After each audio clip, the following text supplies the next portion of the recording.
One thing led to the other, and it got to be a very serious issue. I would drive it to work, and I would pray every morning for my safety. But I had no choice. So I would get in the car, and by the time I got to work, I either needed I didn't need any coffee. I needed something to calm my spirits because I was afraid for my safety. It was going to die any minute. So when the car died, I thought, I have no money. I can't get a car. I can't afford payments. I cannot afford to rent a car. So my small group leaders, when I called them, I was sitting there and I said, my car just died. And they go, well, Angelica, what are you going to do? And I said, John, I don't know. All I want you to do is pray for strength. I don't want to fall apart. I don't see any hope. I don't see anything in the future that I can do. We went to the Honda. Mm-hmm. We went to Kia. We went to, I think we went to Dimeles Chevrolet to check. It was not a very good experience. It was everything that I was afraid that it would be. On the way home, I got a call from Stacy. I was very discouraged. I knew that this was not going to happen.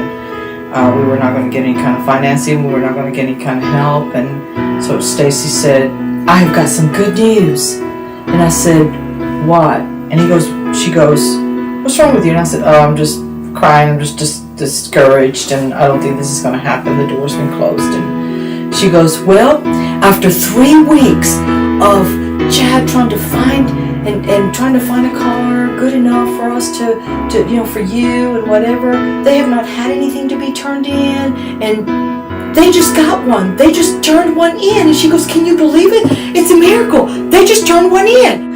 And that's how it began. It was that call that she got from Chad. Then she called me, and that's where the wheels began to turn. It was amazing because I had just that morning gotten on my knees and I said, give me peace. I'm not praying for a car. I'm not praying for anything. I just want you to give me peace. I just want you to help me face whatever you're sending my way. Come what may, storm, hail, car, driving the bus, walking a mile, I don't care. Just give me the strength and open up the way for me to do this. That morning, and then Chad called. And I want to tell you, I was scared to death to hope and believe. And I said, I have no money, Chad. I have no money. I can't. The only thing I have is the money that I got for my car, $450, and I'll put another $50. And he says, well, listen, I'll make it work. And he made it work. I mean, you guys worked miracles. When I got there, it was like, wow, you guys treated me like I was the most important person in the whole world. I was special.